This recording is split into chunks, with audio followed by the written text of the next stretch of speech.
नमस्कार दोस्तों, मैं कुमार आप सभी का अपने YouTube चैनल पर स्वागत करता हूं। दोस्तों, जैसे कि मैंने आपको बताया था कि हम एमए इंग्लिश के सिलेबस की तैयारी करेंगे। इन लास्ट के कुछ दिनों में मैं खुद भी पढ़ रहा हूं और मैं सोच रहा हूं कि क्यों ना जो मैं खुद पढूं वो मैं आपको भी पढ़ाऊं। लिटरेरी थ्योरी हालांकि हम नहीं करेंगे, मैं उसको अपने आप को इतना काबिल नहीं कर समझता कि मैं आपको लिटरेरी थ्योरी करवा सकूँ। लेकिन ड्रामा तो काफ़ी इजी होता है मेरे ख्याल से, मुझे तो काफ़ी अच्छा लगता है, समझ भी आता है और मज़ा भी आता है पढ़ने में। नॉवेल्स, पोइट्री, ये चीज़ें टिपिकल एनालिसिस वाली होती हैं और इन्हें पढ़ना थोड़ा इजी होता है लिटरेरी थ्योरी के मुकाबले। तो हम वही चीज़ कर रहे हैं। ड्रामा को मैंने शुरू किया था, पहले मैंने पढ़ा था डिज़ायर अंडर द एम्स, और आज हम पढ़ने जा रहे हैं the Glass Menagerie by Williams T Williams. Premiered हुआ था ये 1944 में और इसकी सेटिंग थी सेंट लुइस 1930s में। एक्चुअल डेट बताऊँ तो 1937 में। ओनली 5 करेक्टर हैं इसमें, जैसे कि डिज़ायर अंडर द एम्स में भी 4-5 करेक्टर ही थे मेन इंपॉर्टेंट करेक्टर्स, और इसमें भी 5 करेक्टर्स ही हैं। अमेरिकन ड्रामाज में ऐसा ही था, ज़्यादा करेक्टर्स वो नहीं लेते थे, सिंपल करेक्टर लाइफ शो करते थे। वो करेक्टर्स पे ज़्यादा जोर डालते थे और प्लॉट पे कम होता था। तो यही चीज़ इसी प्ले में भी है। 5 करेक्टर्स हैं, उनके बारे में थोड़ा थोड़ा जान लेते हैं। प्रोटैगनिस्ट और नरेटर है हमारा टॉम बिंगफील्ड। टॉम बिंगफील्ड प्रोटैगनिस्ट है, नरेटर है। एक शोबियर हाउस में काम करता है लेकिन पोइट बनना चाहता है, वो लिटरेचर पसंद है उसको, और शू हाउस में उसको काम पसंद नहीं है, इसीलिए वो ड्रिंकिंग करता है, मूवीज़ देखने जाता है, पब्स में जाता है। तो लिटरेचर में उसका ऐसी चीज़ें कंटेंटमेंट अलग चीज़ों में ढूंढता है वो, क्योंकि उसे काम में कंटेंट नहीं मिल रहा है तो वो दूसरी चीज़ों में कंटेंटमेंट और इन्जॉयमेंट दूसरे कामों में ढूंढ रहा है। वो उसकी माँ है अमेंडा विंगफील्ड, जो अपने बच्चों को कहानियाँ सुनाती रहती है अपने यूथ की, कैसे उसके यूथ शूटर्स आते थे उससे शादी करने के लिए, उसके ये वो जवान थी। और हालांकि बच्चे बहुत बार ये कहानी सुन चुके हैं लेकिन फिर भी वो बार बार सुनते रहते हैं कि चलो कोई बात नहीं, सुन लेते हैं, जो भी बोल रही है ये माँ ही है। और उसका पति उसको 16 साल पहले छोड़ के जा चुका है, जो कि एक जेंटलमैन कॉलर था और उसने ही उसको प्रपोज किया था, और उसके हिसाब से वो उसे पसंद आया था काफ़ी, वो हैंडसम था, टॉल था, तो अमेंडा को ऑब्वियसली पसंद आ गया होगा, इसलिए उसने शादी करी थी उसके साथ। लेकिन अभी वो 16 साल छोड़ के जा चुका है, और बस उसने एक पोस्ट कार्ड ही भेजा था उसके जाने के बाद, और उसके बाद उसके बारे में कुछ भी पता नहीं है फैमिली को। लोरा बिंगफील्ड टॉम की बड़ी बहन है। एक टांग में उसके थोड़ा लिम्प है जिसके वजह से वो ज़्यादा सोसाइटी में बात नहीं करती, खुल में घुलती मिलती नहीं है, शाई है। बचपन में इलनेस की वजह से उसकी ये टांग में लिम्प आ गया था, उसके बाद ही वो शाइनेस नेचर बना लिया था उसने अपना, वो ज़्यादा बात नहीं करती है लोगों से।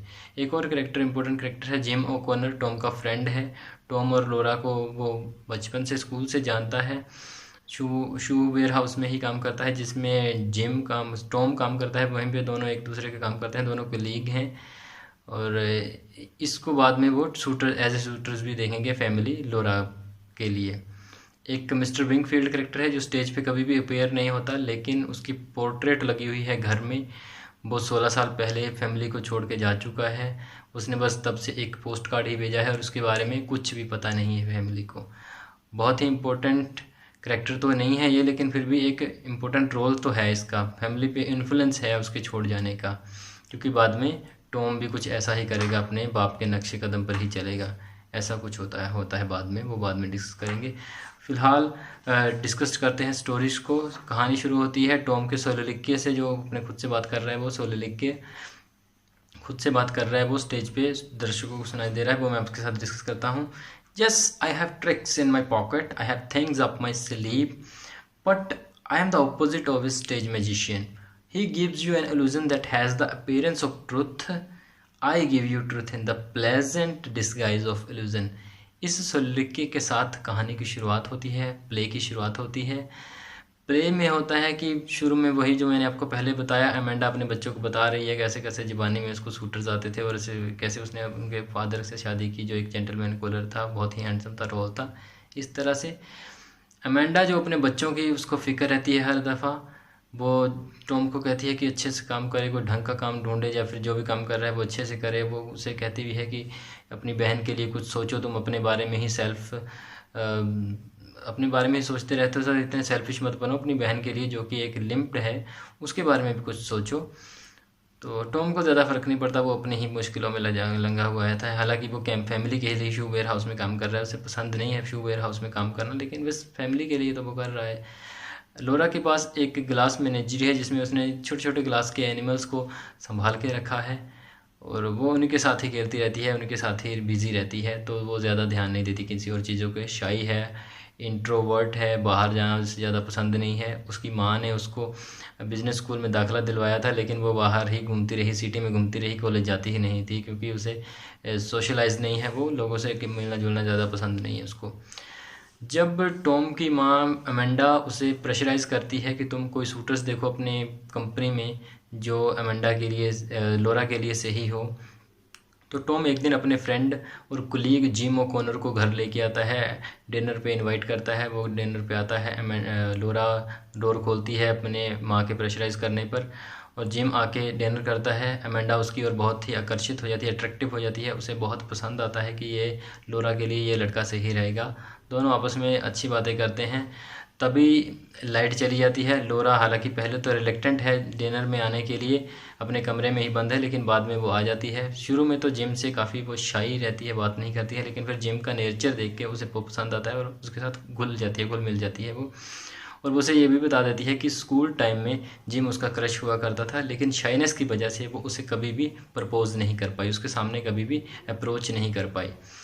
जिम कहता है कि तुम्हें ऐसे नहीं होना चाहिए, वो उसे मोटिवेशन देता है कि तुम बाहर निकलो, दुनिया से मिलो जुलो, तुम एक अच्छी लड़की हो। तो इस तरह से वो मोटिवेशन देता है, जो बातें लोरा को काफ़ी अच्छी लगती हैं। दोनों डांस करने लगते हैं और डांस करते वक्त जिम जो है ग्लास मेनेजरी और यूनिकॉर्न का जो ग्लास मेनेजरी में एक यूनिकॉर्न है, उसका हेड जो है डांस करते हुए जिम से गलती से टूट जाता है। जिम उससे सॉरी फील करता है और इसी बीच जिम लोरा को बता देता है कि ही इज़ ऑलरेडी एंगेज्ड और उसे अपनी गर्लफ्रेंड को टाइम दिया है, तो उससे मिलने भी जाना है, तो उसे निकलना पड़ेगा। इसी बीच लाइट चली गई होती है और माँ बाप ने दोनों को अकेले छोड़ दिया होता है एंटरटेन करने के लिए, क्योंकि अमेंडा को लगता है कि जिम से ही अब इनकी बात बन जाएगी। लोरा को सच्चाई पता चल जाती है। अभी वो क्या कर सकती है, वो यूनिकॉर्न जिसका सिर टूटा हुआ था, जिसका हॉर्न टूट गया होता है, वो उसे एज ए गिफ्ट दे देती है कि तुम ये अपनी शादी के लिए मेरी ओर से गिफ्ट रख लो। जिम उसी टाइम से निकल जाता है। जब जिम चला जाता है तो अमेंडा टॉम से पूछती है कि ये क्या दिक्कत है, मतलब तुमने बताया कि नहीं कि वो उसका एंगेजमेंट हो चुकी है।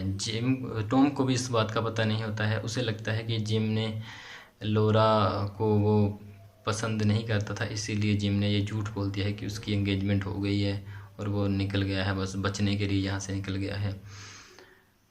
पहले तो वो बहुत ही रिप्रीमेंट करती है अपने बेटे को, टॉम को, अमेंडा, फिर बाद में अपनी बेटी को कंसोल करने के लिए चली जाती है।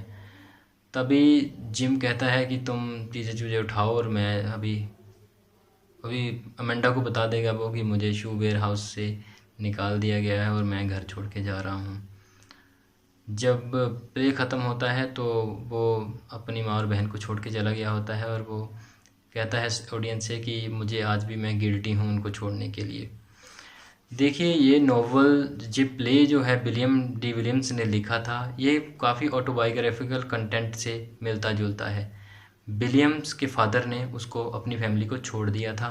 उसकी माँ भी बिल्कुल अमेंडा के ऊपर ही निर्भर थी और जो विलियम की सिस्टर थी वो भी लोरा के जैसी ही थी। हालांकि लोरा के टांग में कोई प्रॉब्लम थी और उससे मेंटली कोई प्रॉब्लम थी उसकी सिस्टर को, जिसकी वजह से उसके लिए भी सूटर ढूंढना थोड़ा मुश्किल था। विलियम्स भी बाद में अपनी बहन और माँ को छोड़ के चला जाता है। तो ये काफ़ी ऑटोबायोग्राफिकल कंटेंट है। हालांकि जब बाद में ये प्ले हिट हो जाता है तो वो इससे आधी रॉयल्टी अपनी माँ को दे देता है और उसके बाद एक और प्ले विलियम्स का हिट होता है जिसकी आधी रॉयल्टी वो अपनी सिस्टर को दे देगा। तो बाद में वो एक अच्छा इंसान बन के दिखाता है, जो हालांकि इस प्ले में शो नहीं किया गया, लेकिन विलियम्स एक अच्छे सन और भाई का रिश्ता बाद में पूरा निभाता है। तो इसी तरह से ये नोवेल यहाँ पे ख़त्म होता है। प्ले यहाँ पे ख़त्म होता है। आई होप मैंने आपको अच्छे तरीके से समझा दिया हो। स्टिल अगर आपका कोई क्वेश्चन है इसके रिगार्डिंग, अगर आपको इसके नोट्स चाहिए या कुछ और चाहिए, कोई भी और मदद चाहिए इसके रिगार्डिंग या किसी और भी चीज़ के रिगार्डिंग, आप मुझे कमेंट सेक्शन में लिख देते हैं। और वीडियो को पूरा देखिए कीजिए, पूरा देखने की कोशिश कीजिएगा कीजिए। और उसके बाद अगर आपको वीडियो पसंद आती है तो उसको लाइक, शेयर और कमेंट कर दीजिए। चैनल को सब्सक्राइब कर दीजिए और जितना हो सकता है उतना सपोर्ट करें। फ़िलहाल के लिए इतना ही, फिर मिलेंगे। तब तक के लिए स्वस्थ रहिए, खुश रहिए, एग्ज़ाम्स की तैयारी कीजिए और बस मज़े कीजिए। ज़िंदगी है, एक ही है तो है बस। ठीक है, फिर मिलते हैं। धन्यवाद।